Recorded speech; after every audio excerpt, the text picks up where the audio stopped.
श्री राम जय राम, जय जय राम।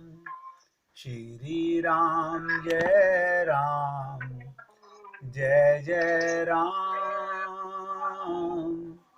श्री राम जय राम, जय जय राम। श्री राम जय राम, जय जय राम। श्री राम जय राम, जय जय राम। श्री राम जय राम, जय जय राम।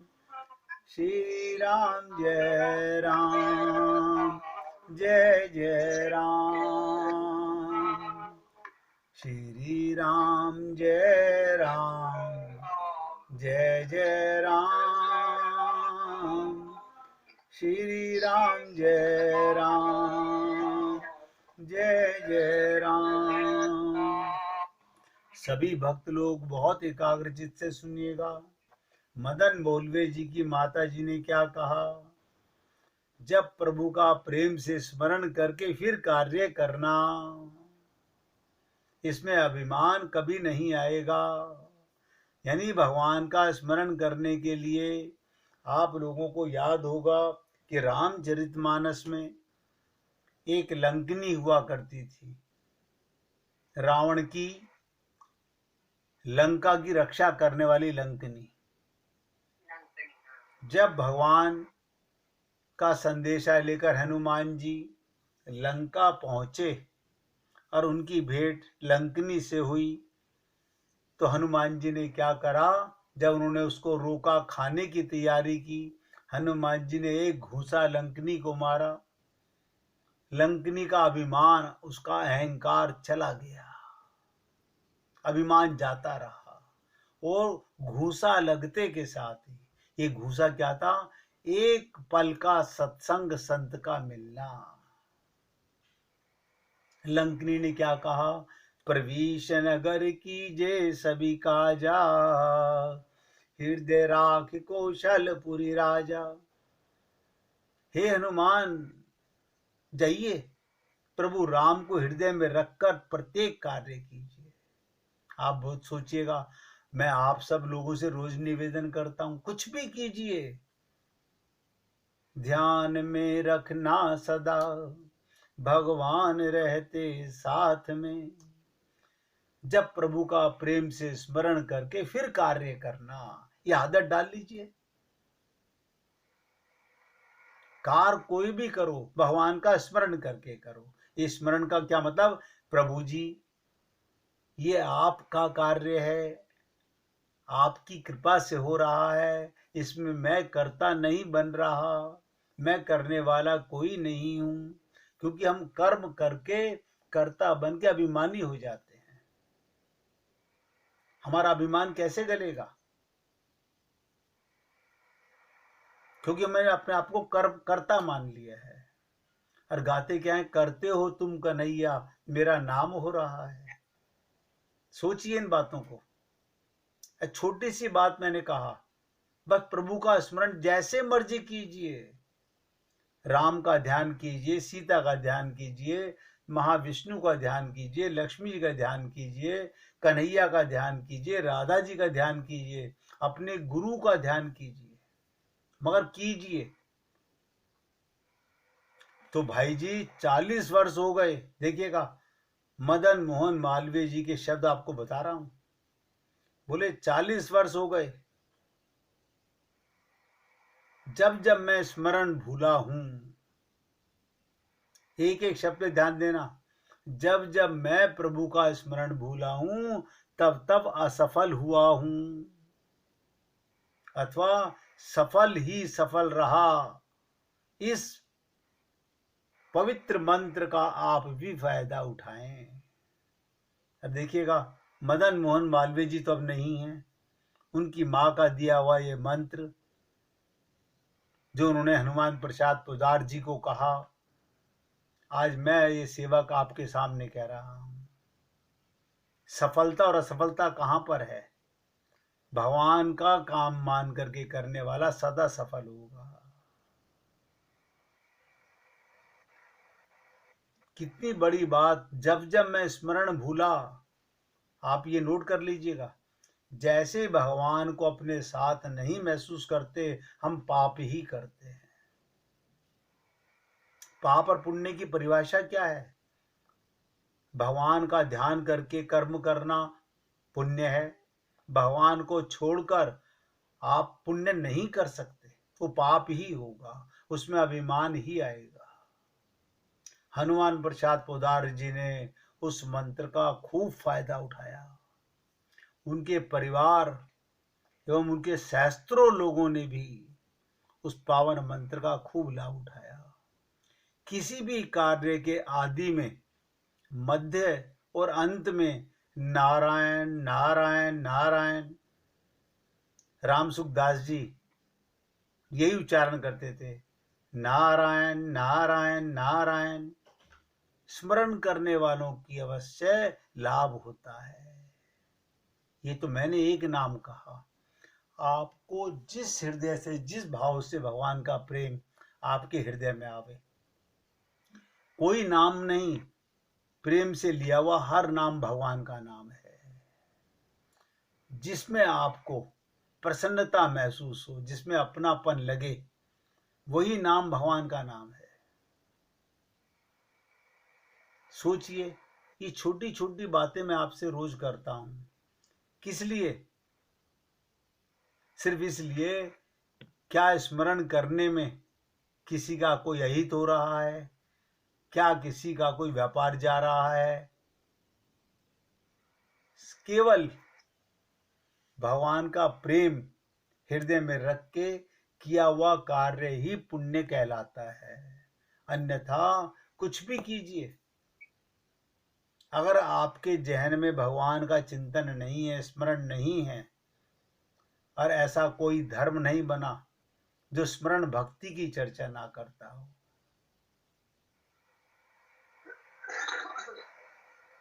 एक कथा मैंने कई बार आप लोगों को सुनाई होगी कि जब महाभारत का युद्ध प्रारंभ हो रहा था, इधर से पांडवों की सेना तैयार थी, उधर से कौरवों की सेना तैयार थी। दोनों सेनाएं आपस में टकराने के लिए बिल्कुल तैयार थी। उस समय युद्ध क्षेत्र के बीच में एक चिड़िया के अंडे पड़े हुए थे। ध्यान दीजिएगा, एक चिड़िया के अंडे पड़े हुए थे। उस चिड़िया ने अभी अभी वो अंडे दिए थे और उसकी आंख में आंसू थे। वो रो रही थी कि दोनों तरफ से सेनाएं आपस से टकराएंगी और मेरे ये बच्चे तो संसार में आने से पहले ही खत्म हो जाएंगे।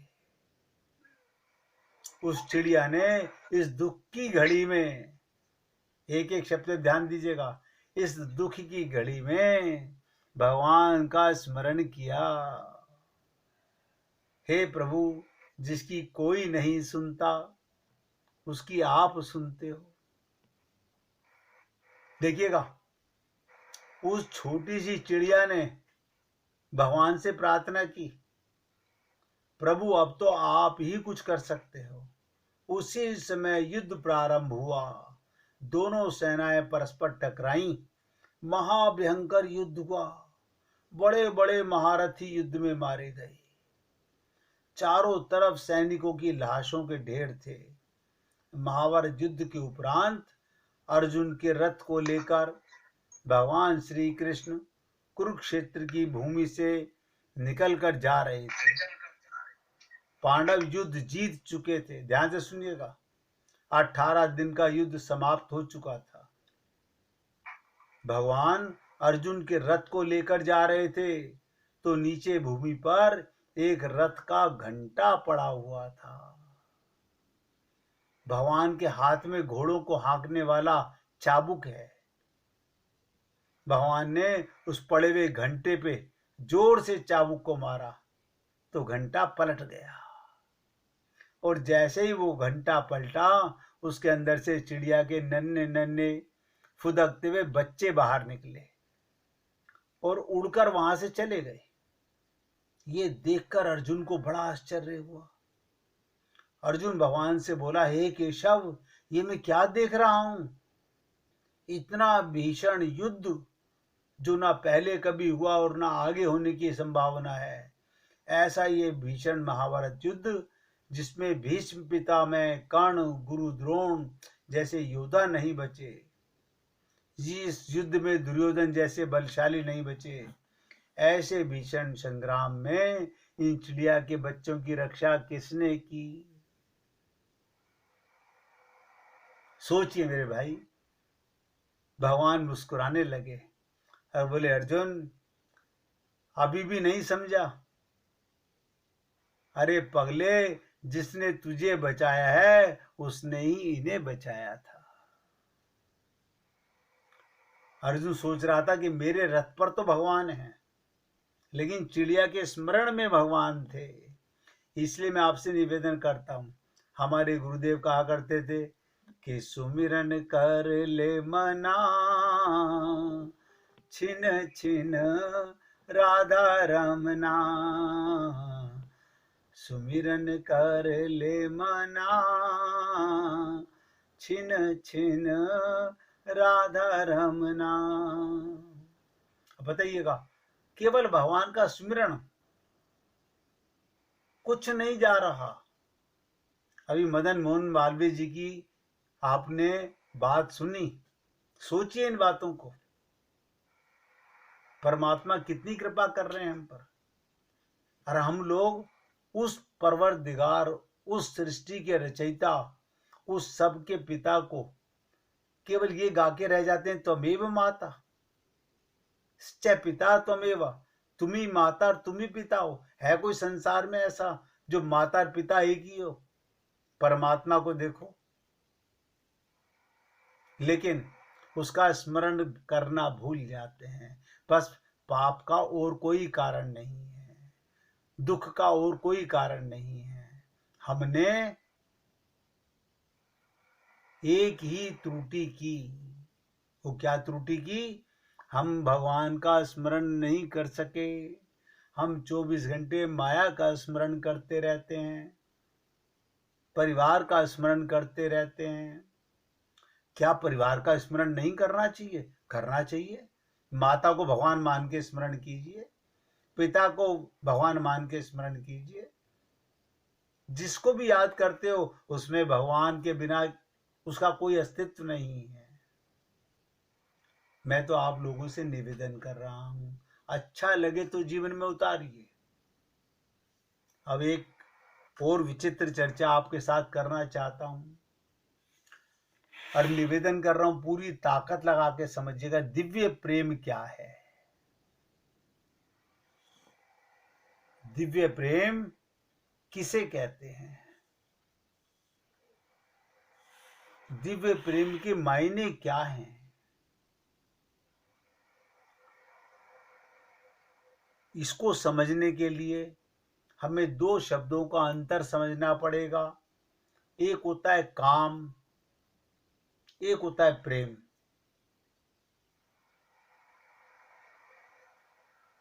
काम माने वासना, काम माने कामना, काम माने इच्छा, काम माने डिजायर, और प्रेम माने देना, देना। यानी दूसरे को सुख देने की इच्छा को प्रेम कहते हैं। अब मैं थोड़ा सा इसके ऊपर डिटेल में आप लोगों से चर्चा करना चाहता हूं, और मैं उम्मीद करूंगा कि आप भक्त लोग बहुत एकाग्रता से इसको सुनने का, समझने का प्रयत्न करेंगे। काम कामी को भीतर से बाहर लाता है। काम कहाँ होता है? मन के अंदर काम होता है। मन कहाँ होता है? अंदर होता है। वो कामना को बाहर लाके पूर्ण करना चाहता है। ये है वासना, ये है कामना, ये है इच्छा, ये है डिजायर। अब आप कहेंगे ये तो समझ में हमें आ गया कि अंदर मन में पहले कामना आती है, फिर हम इसे पूरा करना चाहते हैं। आपके मन में आया मुझे हलवा खाना है, तो कामना अंदर जागी, हलवा बाहर आकर के आपने बना करके खाया। लेकिन अब प्रेम को समझिएगा, प्रेम प्रेमी को बाहर से भीतर ले जाता है। और मैं उम्मीद करता हूं सारे भक्त लोग इस चीज को बहुत गहराई से समझ रहे होंगे। काम और कामी में क्या अंतर है, काम और प्रेम में क्या अंतर है।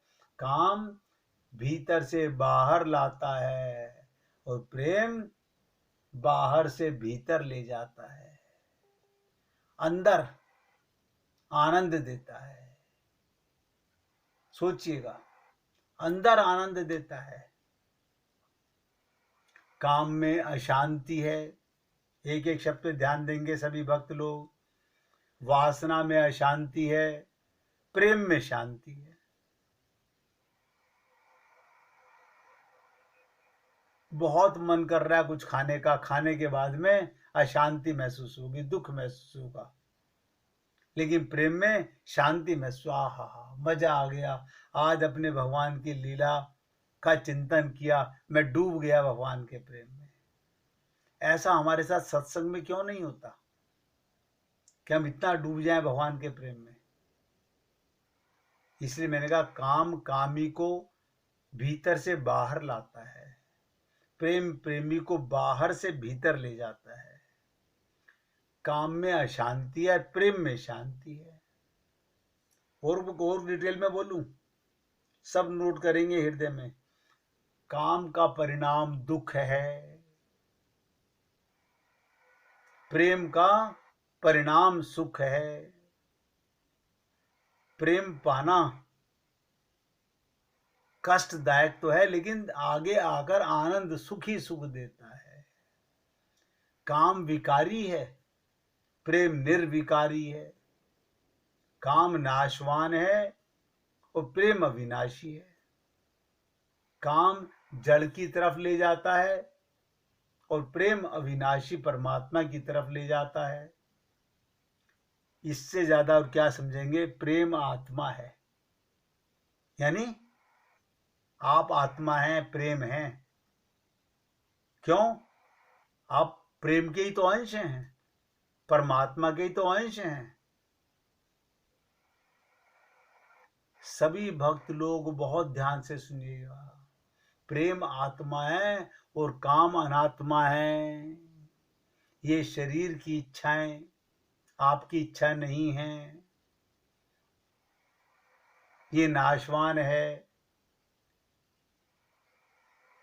काम में इच्छाएं बढ़ती हैं, शरीर संबंधी, नोट करो।